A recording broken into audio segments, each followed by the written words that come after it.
Señoras y señores, muy buenos días con todos. Es para mí un placer compartir. It is a great pleasure to be with you here today.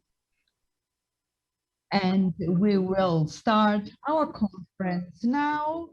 We will start directly passing the floor to the Minister of Production, Mr. Chikoma, for him to give you our welcoming words.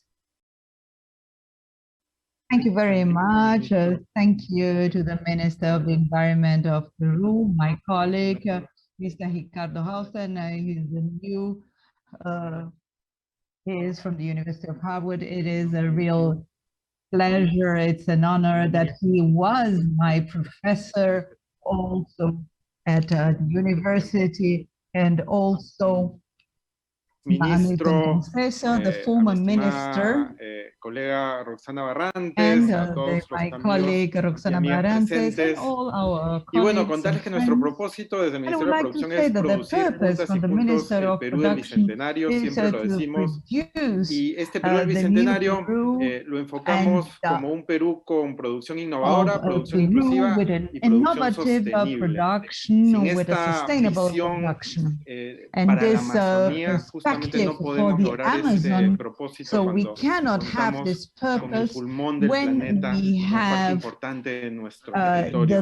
Y en este sentido, y como representante del gobierno en la región de Loreto, es para mí un enorme gusto poder ser parte de este importante evento que nos presentará resultados y recomendaciones claves para producir un nuevo enfoque de desarrollo como la región más grande del Perú. De hecho, que todas las potencialidades turísticas, de recursos naturales y de capital natural resources and human capital and capacity that we have are crucial, and therefore we need to have a productive development, an industrial development. And the last week I was in another region with another type of problems in the mountains of Peru, in Cajamarca, and I was mentioning, we're talking about with the government about the need for the productive development, and we recalled Professor Ricardo Hausmann, who always told us that the countries not only they cannot progress and the inhabitants cannot progress if we don't bet on the added value of a greater added value to our goods and services. And that's why we're actually working here. We are working together with more than 42,000 small and medium enterprises. And that's why we have such an active region, even in these difficult times. And Loreto represents approximately 63% of the continent's production, and it is a clear contribution and the role and the importance in order to be able to give all the technical assistance and the follow-up and the tools that are necessary for its development and in order to be able to develop all the potential. And when we talk about our work in Loreto, I would like to emphasize some themes that have to do with the development of the entrepreneurship. So we want to work with tools that are important for the market, and also with a strategy for the development in order to be able to develop their capacities, in order to be able to work with different markets. And in this process, we have 4.3 million of demand for new jobs, and we have been following up constantly the development of the region with Pro-Compete program, and we are implementing 7 different business plans, and they are being financed, and we are also implementing all different types of activities, and we are pushing in order to work with the Iquitos and Imaguas, and that's why we are defining a new team for Loreto And those industrial parks, they are very important to work with different production chains that are crucial in the region and where we believe that we can actually have a lot of potential for growth. And we're working in a very important thing, which is Belém. It is a wonderful, a huge market in Iquitos that will benefit more than 400,000 inhabitants. And we are in the middle of the way, and this year I believe that it will be ready. In terms of digitalization, when we think about the pandemics and about a productive change and about the future, we cannot imagine the future without this digitalization. That's why we are launching 4 centers with lots of activities that will benefit thousands and thousands of small companies. And in terms of innovation, productive innovation, Loreto is situated in a very important place. And we're working with the federal government, we're working with different resources in order to help the small and medium companies.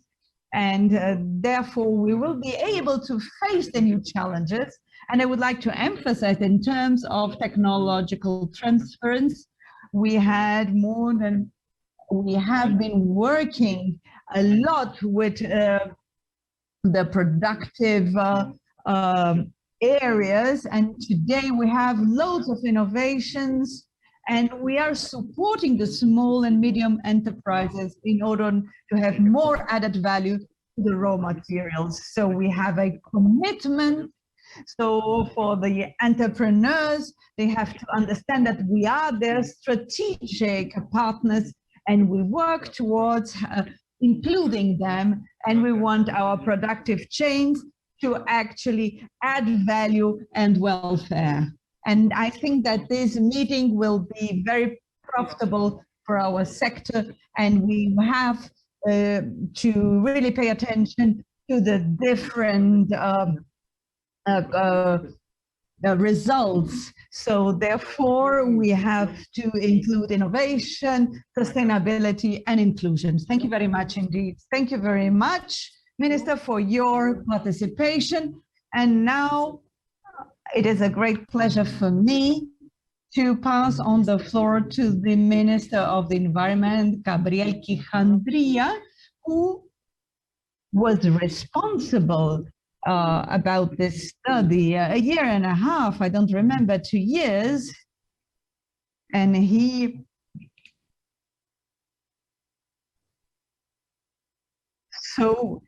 asked the Moore Foundation to be able to have the participation of the Harvard University, and the Moore Foundation actually accepted it. And so I'll pass the floor to Mr. Quijandría.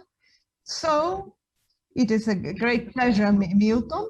It is a great pleasure to be able to follow you up and be part of this important exchange, and that we will be able to have.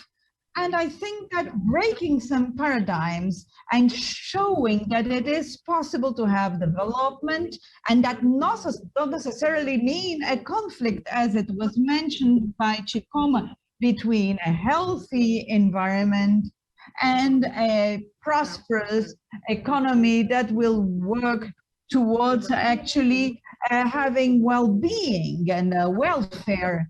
For example, we have a scenario of pandemics, and we have these problems that have to do with the pandemics and the social problems, and we have to rethink our relationship with the nature. How can we put the nature in the center of our discussion as an ally in this process in order to be able to fulfill the requirements of the development?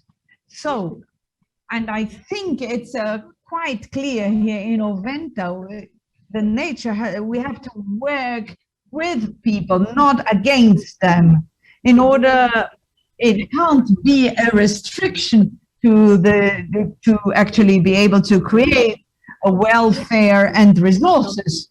We have to change this panorama. And then we have to have a deep analysis, as we have been doing with the study, in order to be able to identify these different qualities, in order to create harmony between the productive activity and the environment in terms of complementarity. And there's different concrete options and benefits.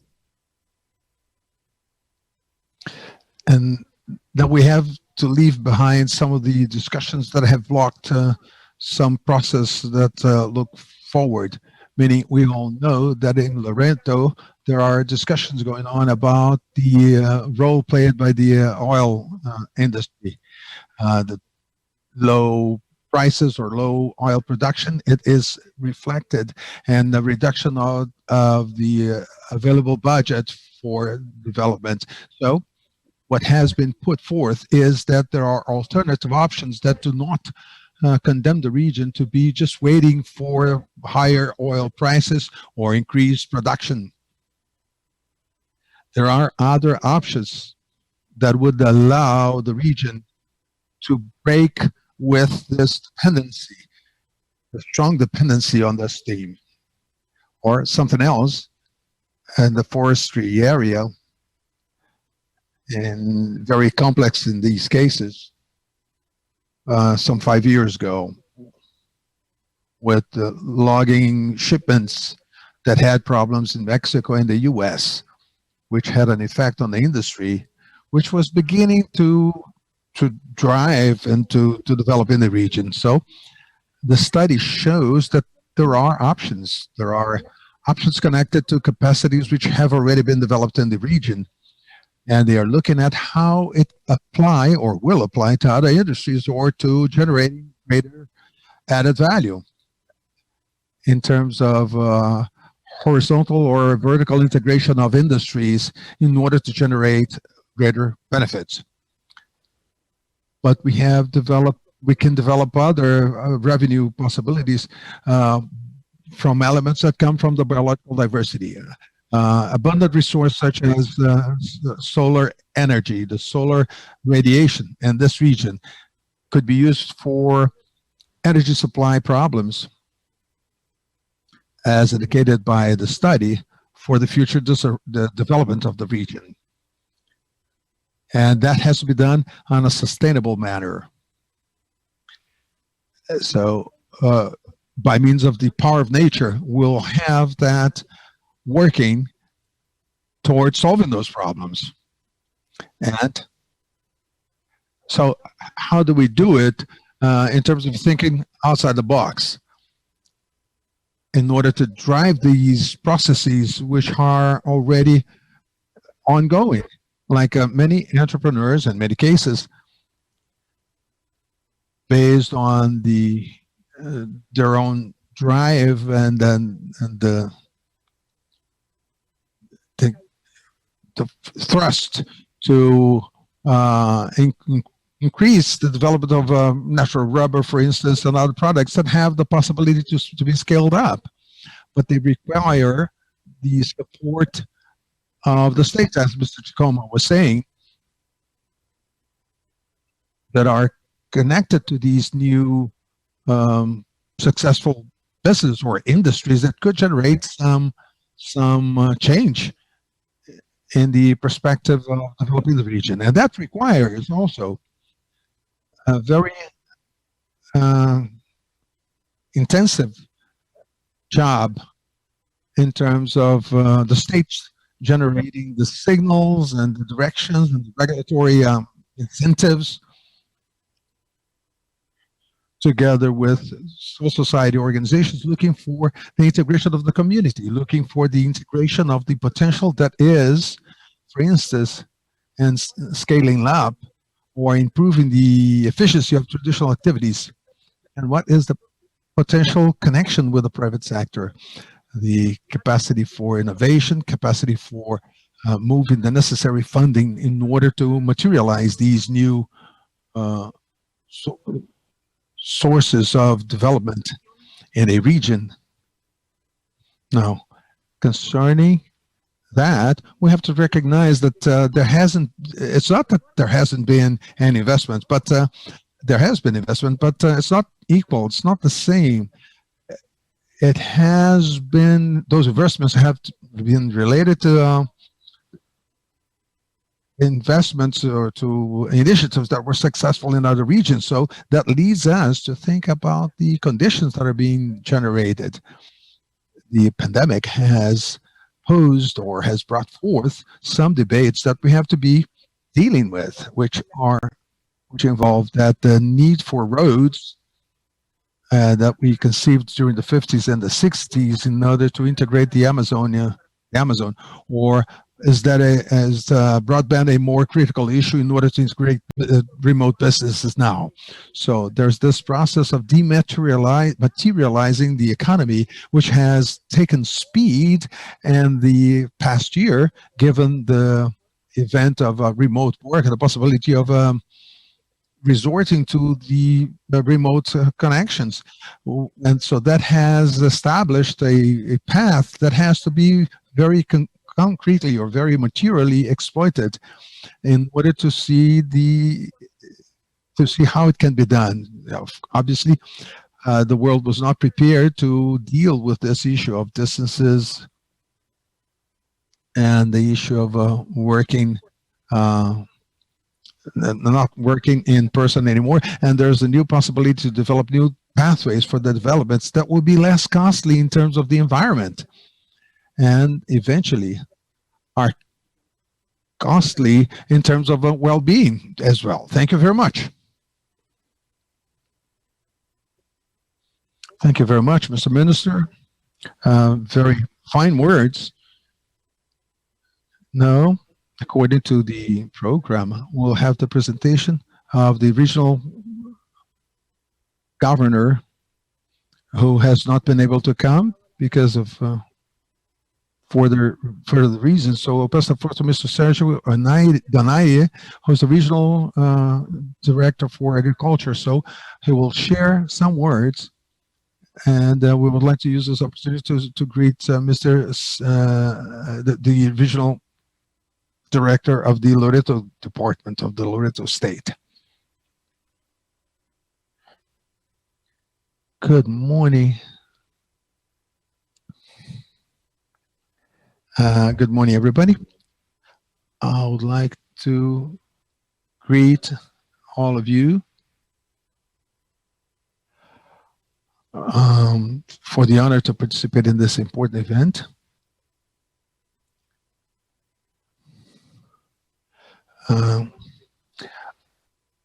We apologize, the sound is not clear, and it's very difficult for us to hear and speak at the same time, but I'll try my best. We are happy to share the results of the study. It is certainly going to be a tool that is very important for the progress of the region, particularly during the pandemic, the economy. On behalf of the governor, I would like to welcome you all. And we expect to have results that we will be able to replicate those results, which we will use with the formulas that we developed. So thank you very much. Welcome, everybody, and have a great day. Thank you very much, Mr. Engineer, for your introductory words. So now, I would like to kindly ask you, those who have heard these initial words, so start your camera for a collective photograph just for 30 seconds, and then we will proceed right away with our presentations.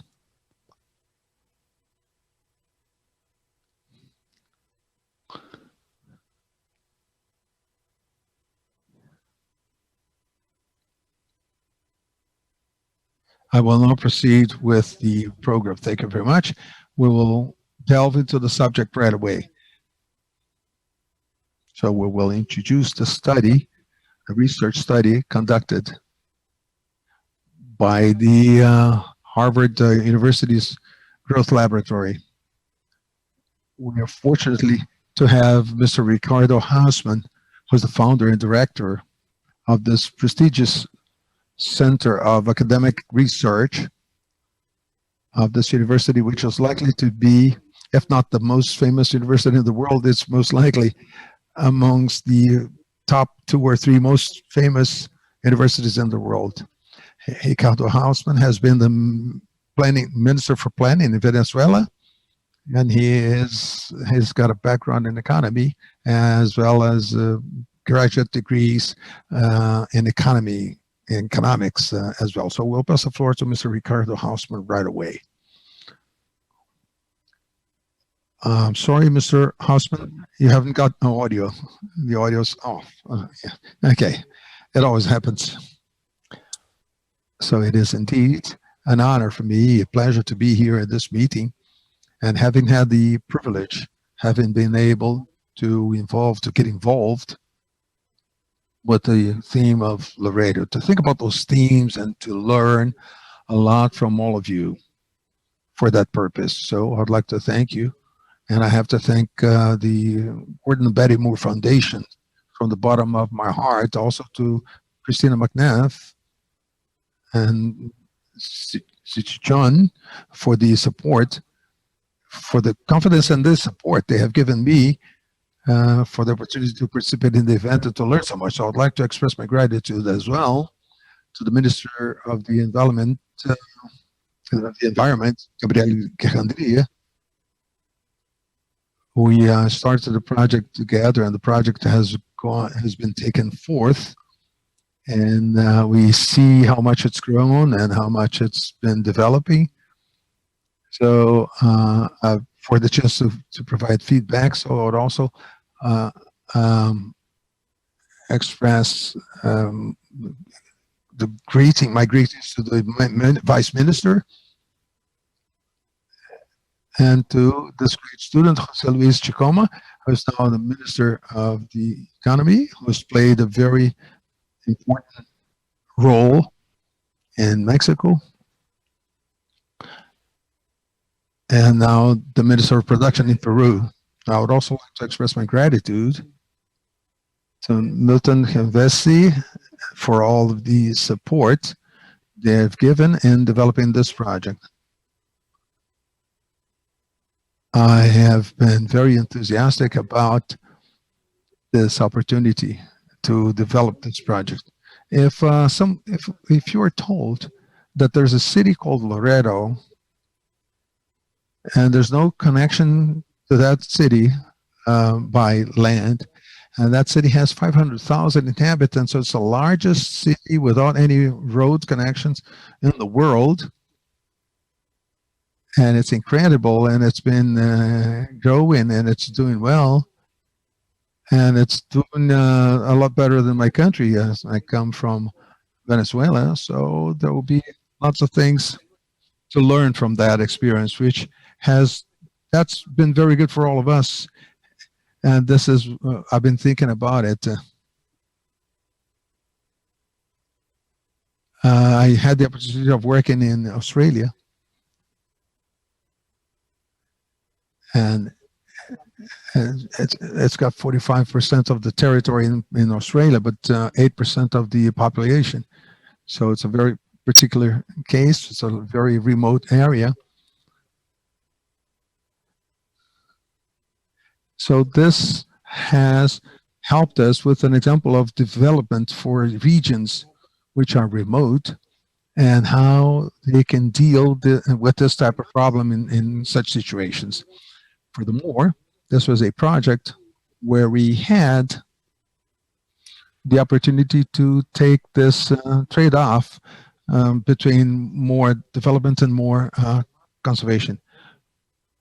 So the more development and the more balance, as Minister Quejandria was saying, in terms of benefiting nature.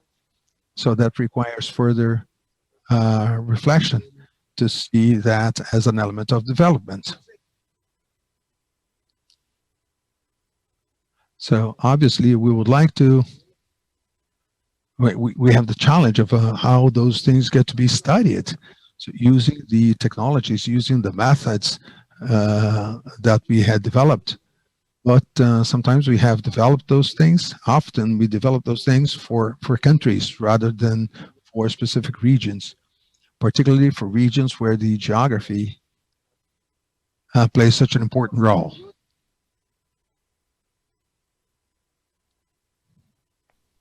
So we were very astonished with Loreto because Loreto had a very complex economy and we weren't expecting that.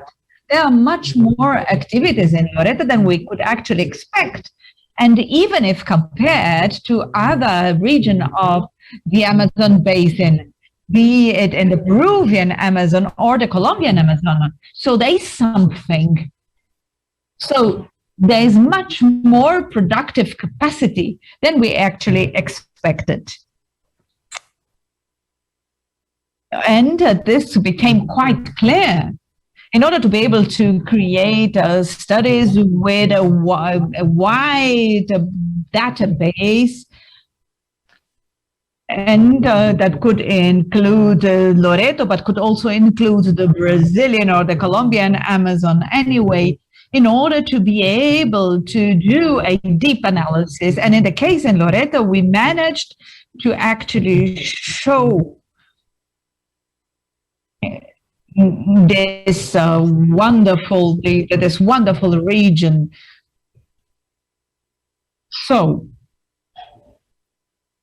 we documented the sophistication of Loreto's ecosystem in terms of the Peruvian and Colombian Amazon. A lot of the debate inside Loreto has to do with oil, and it also has to do with the forest. But what is interesting is the oil hasn't got a lot to do with the growth of Loreto, because oil actually decreased a lot in the last decade. But nevertheless, Loreto has grown with rates that have a lot to do with the rest of Peru, which have one of the highest rates of Latin America. So there's something that is quite interesting and that is happening then precisely in this economy.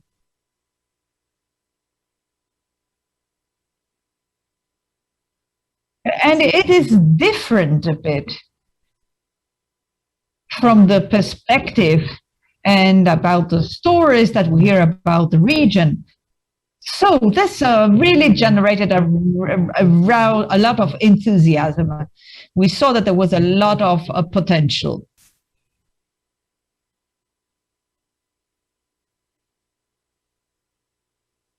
And that are sustainable and renewable. Therefore, what did we do with the results? We applied our methods and we tried to identify potential growth areas, 55 industries and 5 clusters with different themes, so to say. So 55 activities, and those 55 activities include some that already exist and others that could actually be created in the future. We only need the proper conditions, and also in flora, fauna, in the food industry, chemical industry, and transportation, tourism, creative industries, construction materials. And why is Loreto so complex?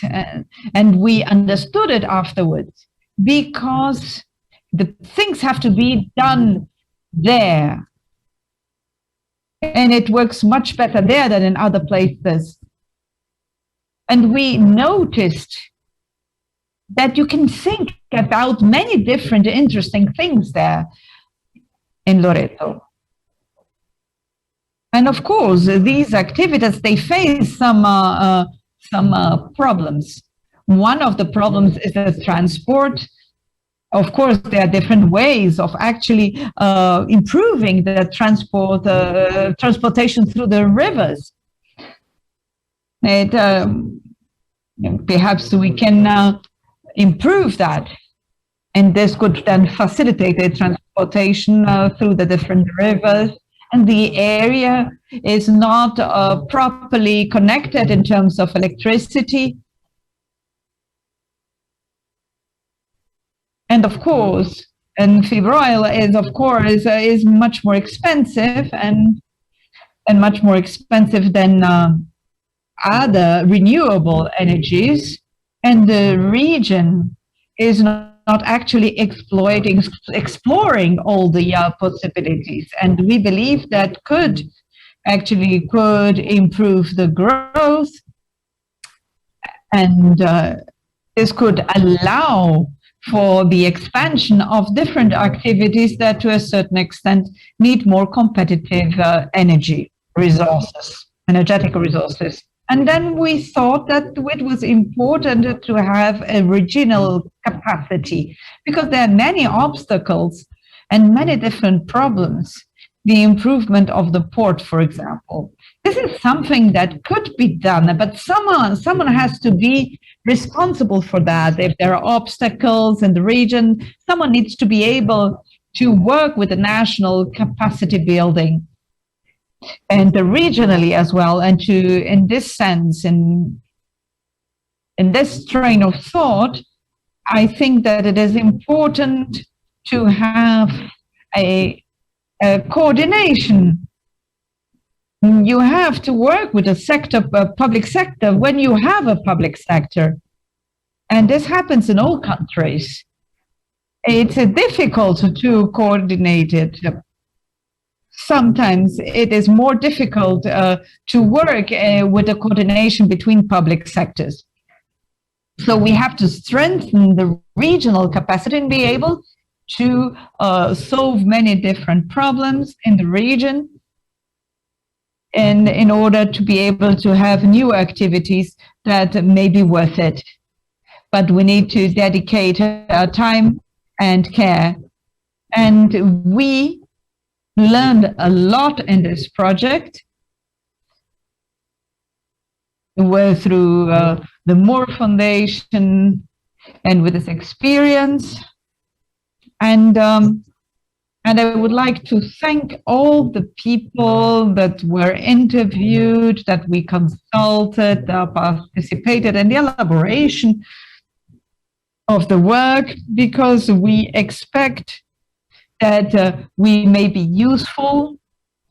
And I think this work is really valuable for many activities. And we have to be able to understand how to create more sustainability and inclusivity. Thank you very much indeed. Thank you very much, Ricardo, for your participation this morning. And without much ado, we'll pass the floor to Miguel Angel, who is a director for the research, applied research in the Laboratory of Growth of the Harvard University. And he has a very long history and career in the private sector in finances and in other areas. And in the research actually conquered him. So we benefited from this shift in his career. And he has been working in Peru and in Loreto. So I will pass the floor in order to listen to his speech. Thank you very much, Milton. Thank you very much to all of you. Ricardo already thanked everybody that helped us on the top, and I would like to say that this study included 7 different people in the Laboratory of Growth.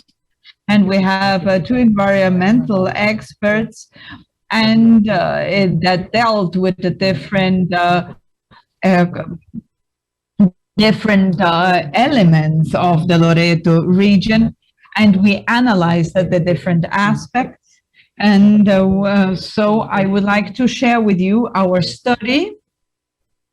So the economy of Loreto has been quite different from the rest of the country, but we believe that it was very interesting to make a separation between the oil Loreto and the non-oil Loreto. And the oil Loreto is what we actually have in the blue line that you can be seeing, that Ricardo actually mentioned, that lost 50% of the volume in the last 20 years. And here in orange is the growth that the rest of Peru. This is one of the places where there has been more growth. And this is one of the first things that actually drew the attention. If you study the productive structure in the 80s, the oil actually represented 70% of the GAV, and today it's 1/5 only.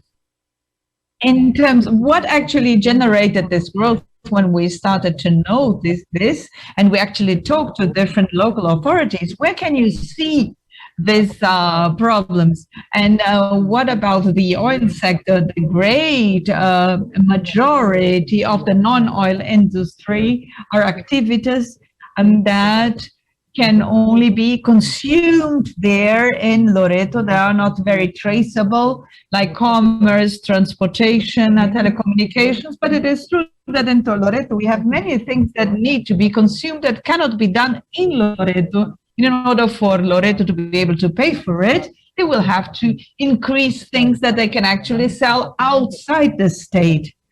So not necessarily they are exports outside of Peru, they can be exports outside the region. So you can sell something to the outside of Loreto, and then you can include everything that cannot be consumed. So this is the true engine of the growth within the region. It's an alternative growth. So we started to think, okay, if we need to develop activities internationally that you can sell and buy, which would be the main opportunities in the productive chain in Loreto? In order to do that, we actually used I'm going to share with you here now, but it's an intuitive perspective, but we imagine that the products are to a certain extent, they are, imagine we have a Lego game, and the capacity are those pieces that actually allow us to create those products. And here we have then a variety of pieces, and there are different places where you have more Lego pieces, so they will be able to create more products than places that don't have so many Lego pieces. And there are places that have smaller boxes, for example, where they will be able to produce less, but they are less things, but nevertheless they can be important too. Sometimes we cannot, when we are in the place, we cannot actually have the whole perspective. So sometimes we can just have to understand what the know-how is and what the productive capacity is based on what we actually see on the marketplace. So if we understand the world in that way, if we can understand that the places that have bigger Lego boxes or with more Lego pieces will be able to produce more, but in average, those places that actually are able to produce a lot are not many. So here, for example, you have the diversity here on an international perspective, and here you have the vertical dimension, which is the ubiquity. And so here, this is the average, and you can actually compare it with the other perspective. So we have the countries that are richer, that have more perspectives, and here on the right-hand side, you have Germany, United States, and other countries in the first world. The more poorer countries do more things than many other countries can do. We see something at the level of the countries and we also see that at the level of the Mexican states, as you can see here,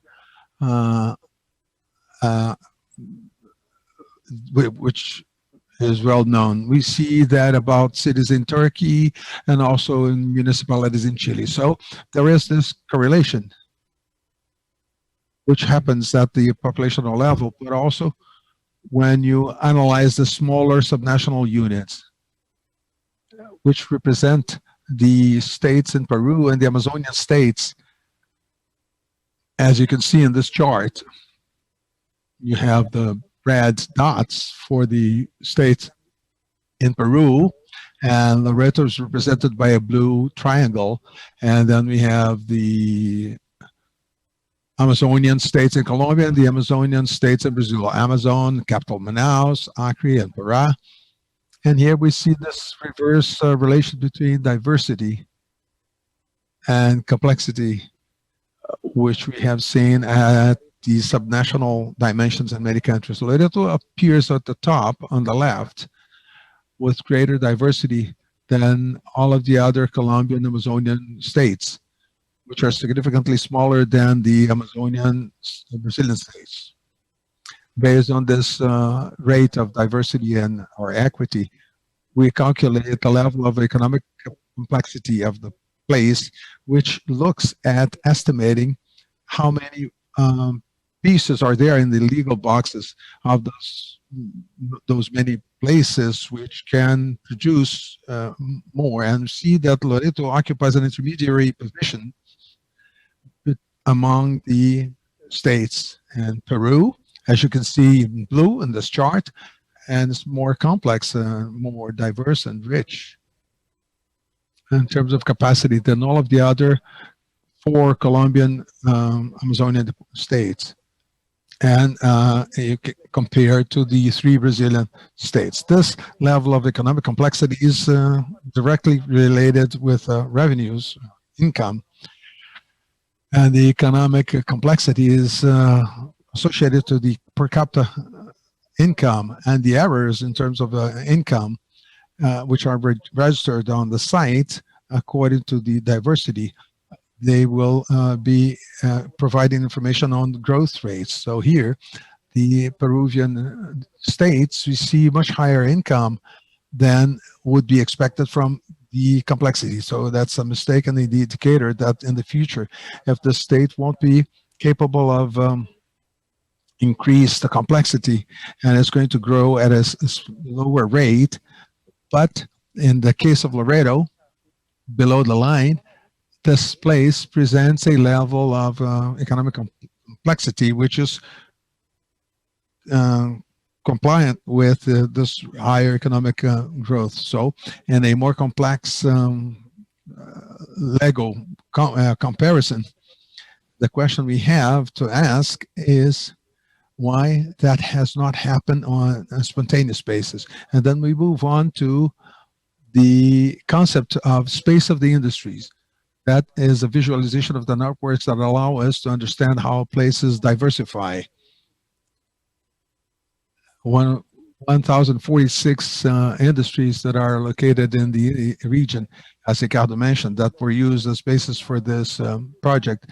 We'll see that in different colors, how these places can actually develop those services and the proximity amongst them. And the most important thing is that this is an indicator of the similarity in the productive capacity that which require those products and services. So those who have completely different productive capacities will be distant from the industry capacity, and the industries that have similar capacity will be close. And in terms of investigation or pre-research, we see that the places are diverse, particularly where problems are trying to be just researched. Those places that have the capacity, productive capacity, that are similar to the ones that are already in place. This is the location of the state of Amazonas in Brazil, whose capital is Manaus, in the space of products. We can see that the place produces a significant amount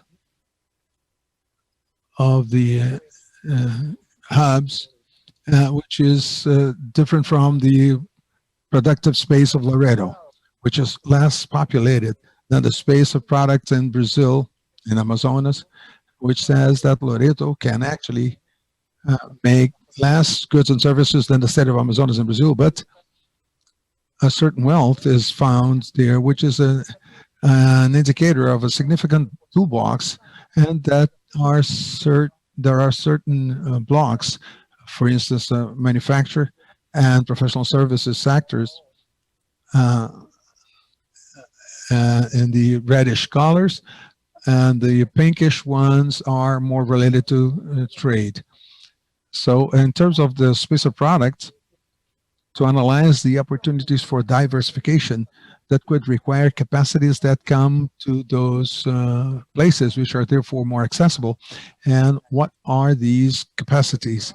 As a result of this study, we have found 55 industries.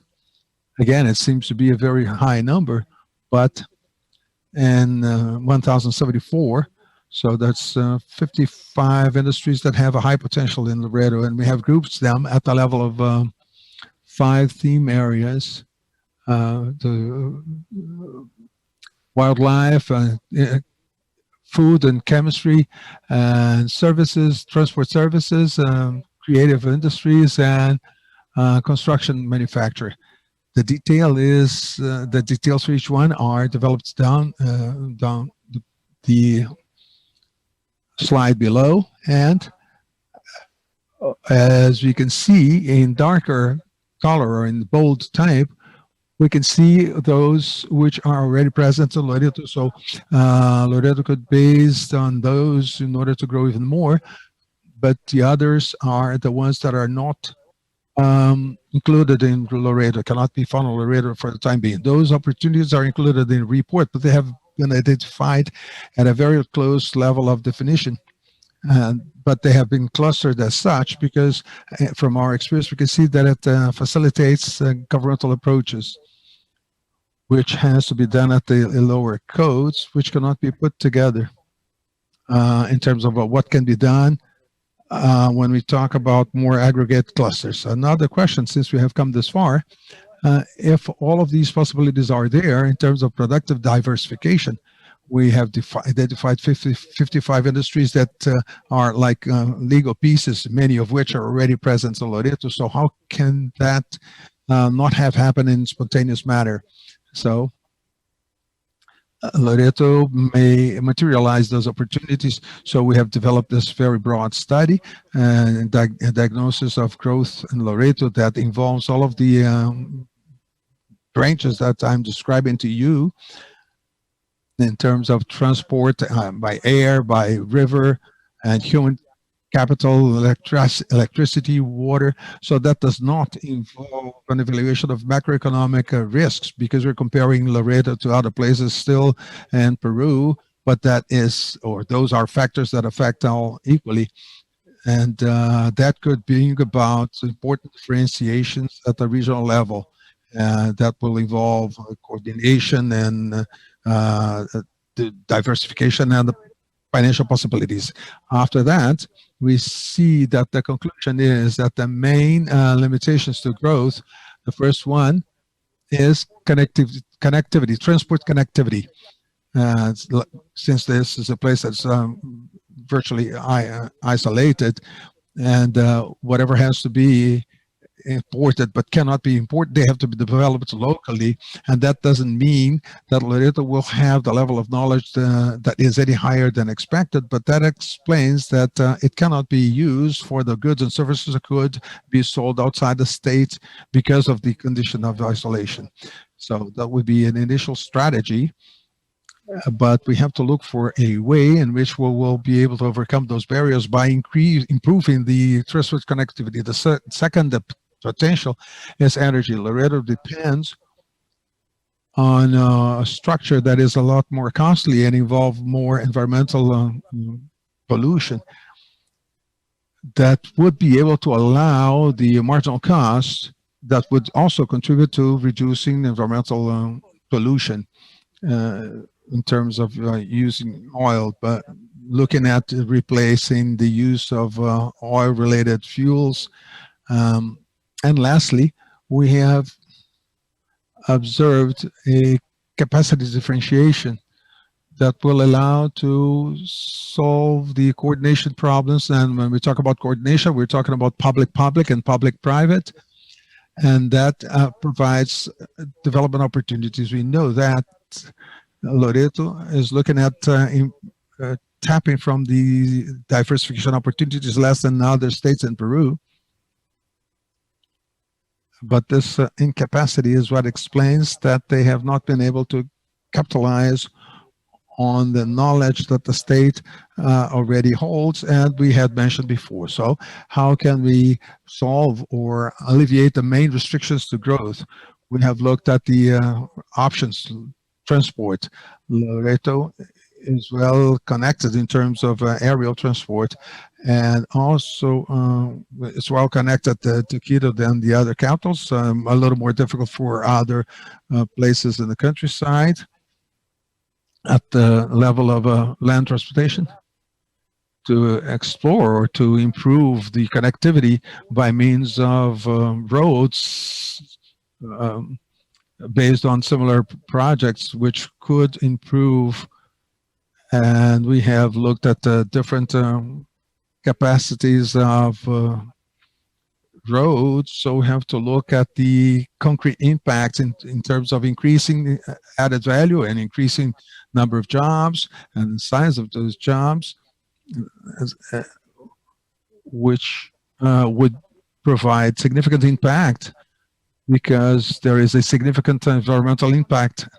So with that oxymoron for Loreto, the more likely option is the river transportation, which is relatively cheap, and the environmental impact are much lower than road transportation.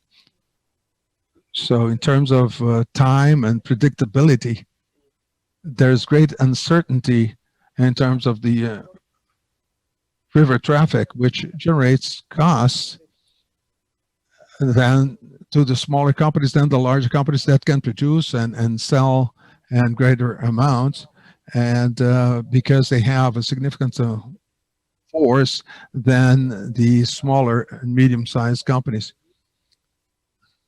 So the incapacity to predict the weather and the coast-related. Y tenemos también, we have the project of, actually, we have this project that is very important to improve the efficiency of the transportation and the different rivers. And of course, we take into account all the environmental aspects. And we worked basically with the aspects of that have to do with the knowledge and the economical and environmental aspects. And we need more information in order to find out, to know whether the benefits of the efficiency would be enough in order to be able to compensate the environmental costs of the projects. So we have some recommendations with different experts, and mainly an expert that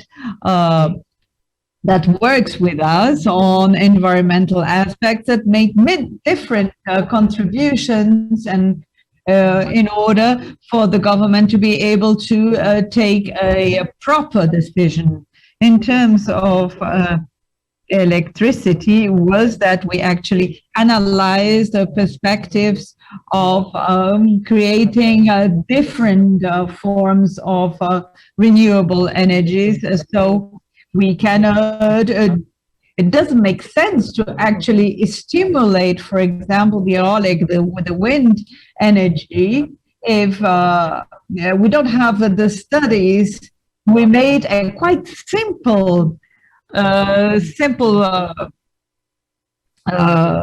table in order to be able to analyze the perspectives, and also the solar energy but we have a quite high initial investment of approximately $26 million. And this profile of the cash flow makes sense in a scenario where the oil prices are very high.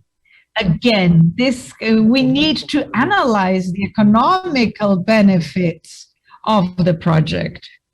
So one of the possibilities would be to work with the different agents that formulate political policies, and they are the ones that will be able to analyze environmental impacts, and they will have to analyze, and they need to be able to contribute with the initial investment. Of course, we have to take into account also the efficiency losses and the oil prices, but nevertheless, it is quite interesting because we have to take into account many different aspects. The impact of the solar energy has a lot to do with the different actors of this process. So Electrooriente sells energy at a certain prices, and we have to counterbalance the benefits that have to do with introducing solar energy. We have to see how we will distribute the benefits here. We created 3 scenarios in which, we introduce the solar energy and without the subsidies, so the government and the regional government wouldn't receive any benefits. And there's another case where the subsidies continue even though we have less costs in terms of the energy, or if the subsidies would be actually paid by the state. Nevertheless, there would be no benefits for the consumers. And there's a third scenario where we would include other actors, and you would really have the benefit of the homes and the people in general. So there's a political economics that we have to take into account in order to be able to understand this whole process of solar energy in Loreto. So, of course, the project has many benefits that are possible, but in order to do that, the political, economical aspects, those are preliminary studies, and with time, I think that those different calculations will be more positive, more beneficial, because it has a lot to do with the implementation of batteries for the solar energy. And we have different experiments that are done also in the United States. And we need to have a deeper study here in Peru in order to be able to find out about the real efficiency and the benefit from the solar energy in order to be able to analyze the profitability of the project as such. So we should also discuss with the different actors or that could actually subsidize the energy. And we have to think about the different agreements that could actually create a better possibility. And it is very important here in Loreto, we need companies that can be able to consume a certain amount of energy in order to work with competitive prices. And I believe that it is very important to assess how you can include other actors, can be NGOs, government, in terms of subsidizing the initial investment. And I think that nevertheless, we need deep studies in order to assess the benefits. And finally, I told you that Loreto, there are many places where you can diversify, but the evidence that we have is that we have a lot of place to grow, and we need to generate diversification. And Loreto has a negative average low position, and therefore they need similar capacity and that already exist in place, and therefore I'm not going to discuss this further, but we need to think about how we can develop the capacity of solving the public-private coordination aspects and public-public coordination aspects. And in that extent, to that extent, we suggested many different things, but we have to analyze what is the structure that we have in place that can contemplate similar activities. And for example, in Peru in 2018, already made many different studies where there were many different offices that have been created that could develop this work, and we did many different reports. And it is just an example that how things that we thought that could actually help in increasing the capacity for diversification can actually be entrusted within the institutions, and in the end they end not being able to create any benefits. But the advantage of using these different sectors, we concluded that Loreto could diversify, is that they may change completely the structure of the state, and the discussions which are the sectors can actually grow more, and why didn't they grow more, and what could be done in coordination with institutional sectors to make it possible. And then some sectors that are not there but do have potential, but we need to work with the national and with the regional governments. And this will change our discourse and a productive discourse in the region. And also, there are many different sectors. We have approximately 55 sectors, but the last thing is we have to actually filter the different opportunities. First of all, we have to see which are the ones that are feasible. And then secondly, we have the criteria, what are the activities that are attractive?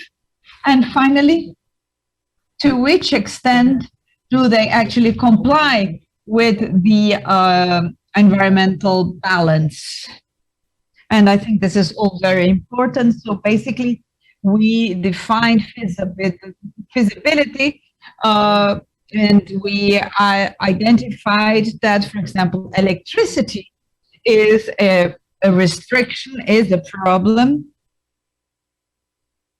And we saw also that we can work with, for example, the we have to see which are the aspects. We have to see whether these activities have the resources available. We have 5 criteria that are very important within the water, the biodiversity, and we have the different contamination through ecological toxins. And anyway, there are many different criteria, and we basically have to work with exportation, the capacity of actually working with the different policies in Loreto. So we have this graphic. We are very, very proud of it, and I have presented in different places in the university in Harvard, where we actually talked about the attractive aspects of all the different activities of the 55 industries. So the attractiveness and the color of each one of the industries, and to which extent they they respect the environment, and some of them have a high environmental value. And finally, we have a triangle. If they exist or they do not exist in the project. And the size is also very important in terms of the international investment inside Latin America. If you have to think, for example, that the authorities of the state, if they are capable of working with those sectors, we have the phase 0 and the phase 1. We have the ones that are very feasible, they're very attractive, that actually respect environment. They are the ones that are phase 0. And the phase 1 that are the ones that do not exist in Loreto, and phase 2 that sometimes are not feasible but are attractive. And then we have the phase 3 as well. Anyway, it's just a sort of like a map. There are suggestions for the government. That doesn't, if something is not in this list, that doesn't mean that it's not important. What has to be taken into account is that you need a proper criteria for it. But basically, we have quite a few industries that can be included and that are very feasible and that are very attractive. And with that, I would like to close my presentation, and I would like to thank all of those that actually supported us. We have been working 8 months to produce the data that I just presented. And the idea is to contribute for the economical and environmental development of the state, and also to be able to create a map with possibilities, a route for the development that can be used, and that doesn't include necessarily the oil industry, because the oil sector becomes every day less important in Loreto. So that's why we offer different possibilities. So we want to think about the different possibilities without the oil sector, to show that we have different possibilities using the transportation through the rivers, working with solar energy, and mainly coordinating with different instances, with different sectors of the public sector.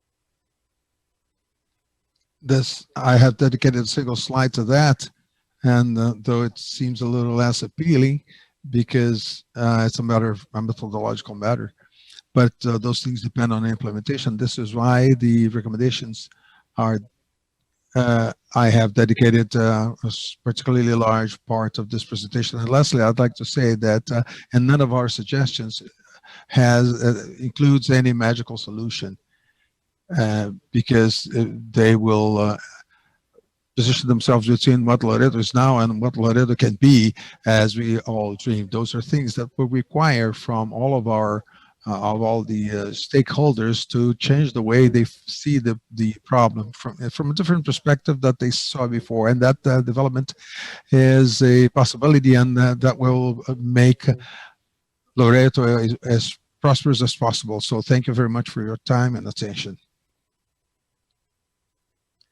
Thank you, Miguel, for your presentation. I believe that the studies you have developed is a great contribution to the region as well as for the entire country. So thank you very much for your presentation. I'd like to ask you for 3 minutes looking at the photograph, a couple of minutes looking at the camera so that we can take a photo. Thank you very much. Thank you.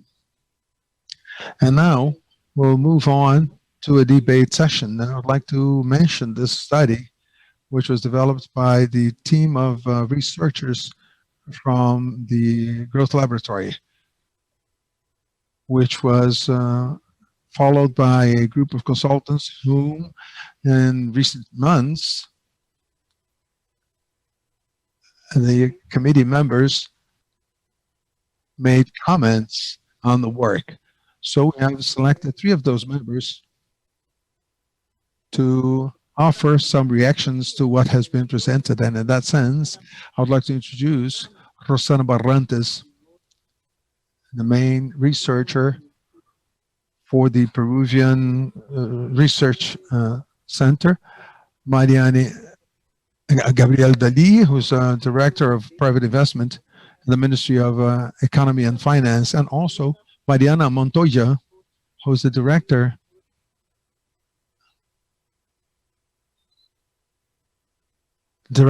Country Director for Peru. So we'll start with Rosana Barrantes, and we will have a question that was developed by the organizing committee, which is, what is the role for the infrastructure projects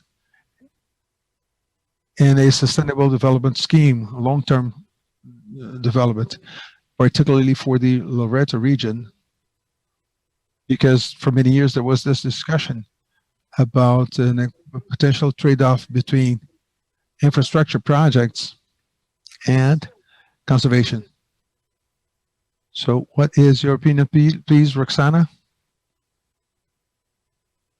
Well, before I answer the question, I would like to greet all of you, and I would also like to express my gratitude to the entire team that has been supporting and conducting this study, for all of the support to us, because I'd say that it's been an opportunity for me, for us all, to learn. I believe the study is available, so I'd like to recommend it for those who have the opportunity to, as Minister of the Environment and the Minister of Production said, those of you who are looking at thinking in a way that is considered something like out of the box. So the potential economic growth that is crucial for the well-being of people. Having said that, I will now elaborate on the question. Responding to the question, I think would be a little bit too daring, but I would react to the invitation, which has been a part of the themes that have been on the table around the infrastructure and the dilemmas, the trade-offs in terms of growth and economic development. There are 4 ideas, nothing more.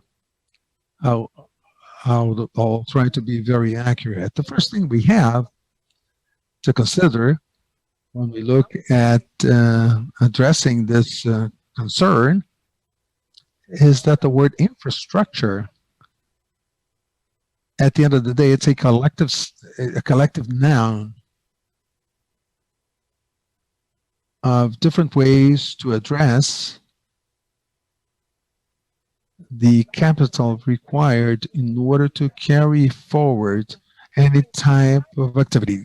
In few words, that contemplate different infrastructure. It's different or diverse in terms of what it means, but also it is diverse in terms of the impacts it has on potential ecosystemic services provided in the Amazon. So when we think about Loreto, we think about the Amazon in all different ways. One thing is to build a highway, and another thing altogether is to have a river infrastructure with everything involved.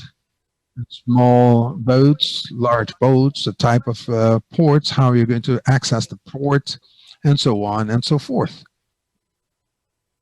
So first idea, the infrastructure is diverse when we think about infrastructure. So we cannot think about a black box. We have to think about what we are talking about specifically. The second idea, diverse, as was mentioned by Ricardo and Martin, there are diverse types of infrastructure, and they're also crucial for the economic growth with productive diversification. And here I'd like to point at the following.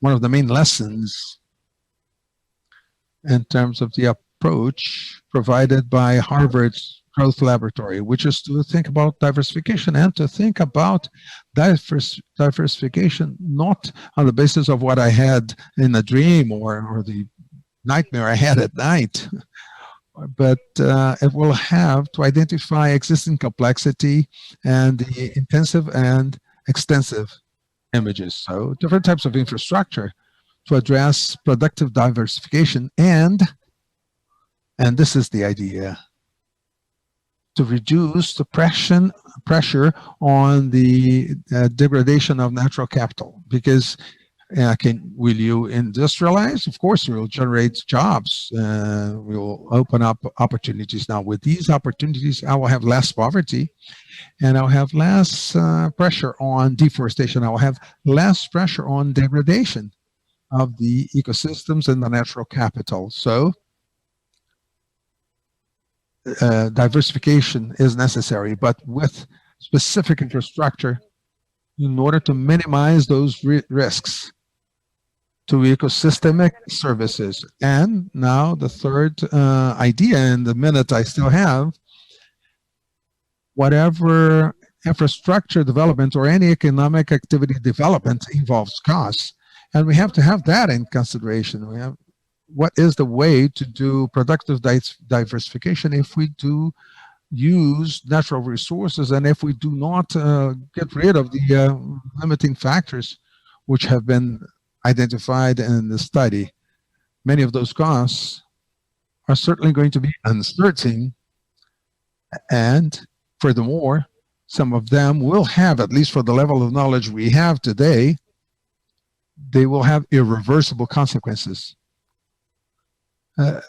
Thinking about waterways, we have to think about improving the environmental impact. We have to improve it because otherwise we'll not have any way in which to engage Loreto with the rest of the country. But at the same time, we have to consider that the information we have now with the flow of the infrastructure to the Amazonian jungle, which is something that we do not know how it's going to happen. And in closing, I would like to say that there's a lot of uncertainty, and that is basically the message. And fourth, in order to finish in the 10 seconds that I am given by all of you, thank you very much, we have to trust technology a little more. Now we know what we know, and I don't know if, given the pressure to look after the quality of the natural capital, which provides us with ecosystemic services, we will be able, and I am sure we will be able, to develop the different infrastructures which are necessary for productive diversification in Loreto with technologies that will maintain the quality of this natural capital. Thank you very much. Thank you very much, Roxana. And now the question is going to Gabriel Dali. And the question is, the study recommends the implementation of regional executive boards and centralized offices for productive development, considering the international experiences and also the experiences we have had in recent years in Peru, considering what we need to have, that these mechanisms, not as a matter of good intentions only, but actually to turn into important tools for the development of the region.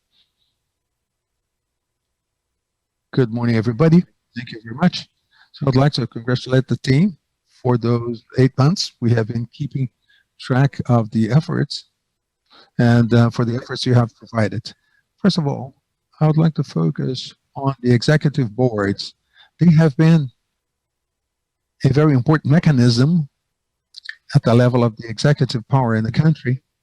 And I believe that in order to materialize the recommendations from this study, that they are very important.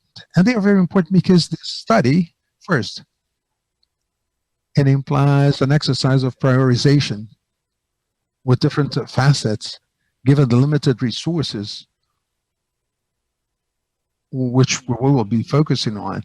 And I believe that this prioritization process is not sensitive, and up to a certain point, it is a political exercise. So what's important is to define how many boards will be and who's going to participate in those boards. The point is, given that this country, particularly in the Amazon in general, we have a high level of informality. So we have to reassure that the stakeholders will participate in those boards so that they will buy in, meaning there will be all sectors buy in, which will drive or at least foment the agreements, but also they will not raise barriers. So those boards are very important steps. And now my second point, which has to do with the trust on the private public sectors. And I'm not talking about a formal large private side, but also small entrepreneurs who can see the presence of the state and as an intention to foster some diversification and growth as state intervention in order to collect taxes or to request favors along the process. So this is a very important space, firstly, in order to be able to have a consensus, knowing towards we are going, what are our priorities, and this is not easy. And secondly, in order to be able to have the trust between the public and the private sectors. And thirdly, is to be able to identify the obstacles that to a certain extent stop diversification in a more aggressive way. So the regional offices, they have an interesting prognostic, and I think that I don't like to create organization, institution until we don't know exactly what we have to do. I would start with the different tables, identifying the correct actors, and once this becomes more formal, we would then create some offices. But I believe more in a structure that would deal with a different strategy. And that was to sum it out a bit. Thank you very much, Gabriel, for your comment. And we would like to ask Mariana to give us her opinion about the different recommendations of the Growth Lab, taking into account all the different experiences of growth that happened in the Latin American Amazon region. And what is your opinion in terms of those recommendations?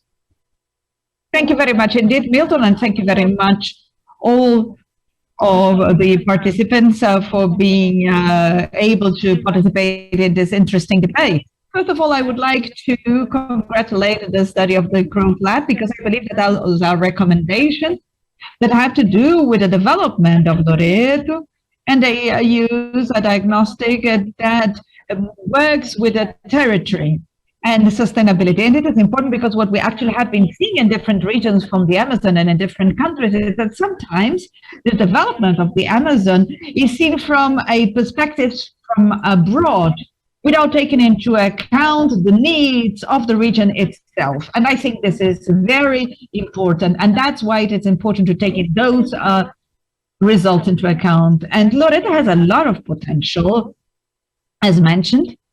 And I'm going to talk more about the comments on the recommendations that have to do with taking out the obstacles of the connectivity. First of all, the minister mentioned something that has to do with this connectivity that is more remote to a certain extent. Because taking into account how isolated Loreto is, I think we have to explore the role of the different telecommunications and information technologies in order to deal with this challenge. And this may not replace the movement of people and merchandise, but I believe that it will be able to contribute significantly in terms of transactions, public services, offering many different products and services may contribute for the development of Loreto. And if compared with different regions from the Amazon, this is an advantage, because in Colombia, we had something similar. This thing is much more developed than in other areas from the Amazon. And talking about the recommendations as such, and in terms of the connectivity of transportation. And I agree completely. I would like to mention, nevertheless, two themes that perhaps haven't been discussed very much, because it was said that you had these environmental experts, and of course they did a very good analysis of the environmental aspects and of the contracts that have to do with environment. But I would like to mention two examples of things that also have to be analyzed, based basically on the transportation in the rivers. As the minister mentioned, we have to detach ourselves from these discussions that block us. We have to think about improvements. One thing has to do with the initiative that Roxana mentioned. And in that case, the uncertainty in terms of the plan that we have right now. The contract that we have now takes into account volumes with estimations. And of course, they offer improvements and many different changes that take into account the rivers, but nevertheless, the engineering study that was done after the contract determined that the volume is much greater, and we cannot guarantee all the data that are included in the contract. So there has been a sub-assessment to a certain extent, and we have to take into account that the contract will take into account 20 years, and sometimes it's not going to, perhaps it's not going to work because it's not taking all elements into account. And we have the River Paraná, for example, and the Madalena as well. The same thing happened. And another aspect that is mentioned in the report of the lab, of the Harvard lab, indicates the economical benefits, but there are limited actors included, like the different companies of the ships and so on. And it is said that they will assume the environmental impacts. And we're not looking for that, because it is a reflex of the paradigm where you believe that the economical growth comes hand in hand with infrastructure. And I believe that the recommendations that are very well developed in the report but haven't been mentioned today in the presentation are very valuable. But I would like to mention other recommendations that go beyond environmental aspects and that try to detach ourselves from those discussions that sometimes can be a trap. And one thing, there are 5 now only, they are very specific. First, the policies have to be inclusive.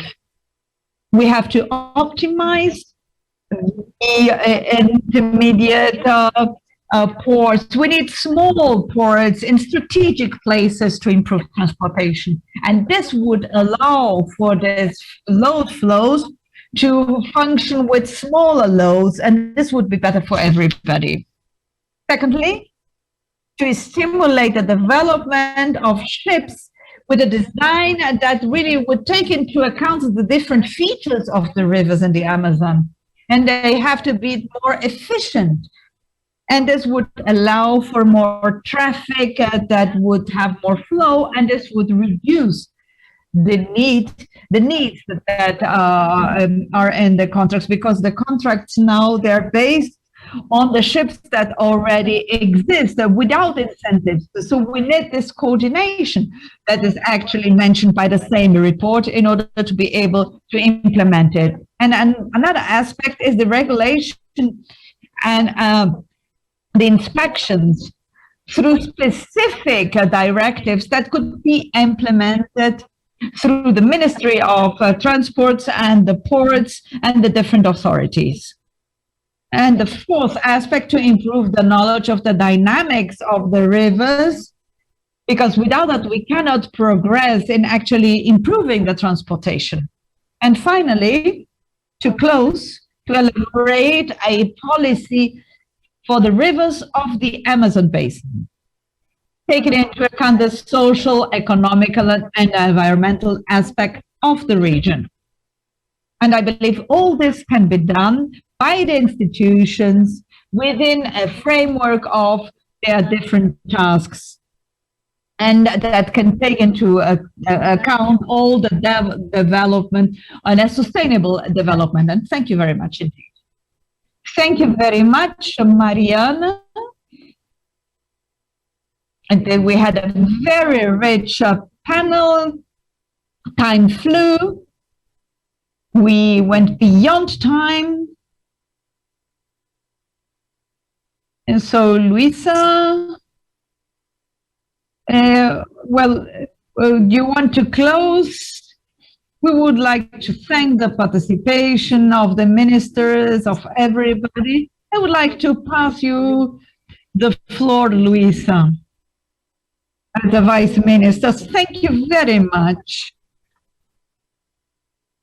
I just would like to thank and to share with you what I heard in the presentation of Harvard, in the Ricardo. It really drew my attention. They said that with this work they have learned that they were astonished.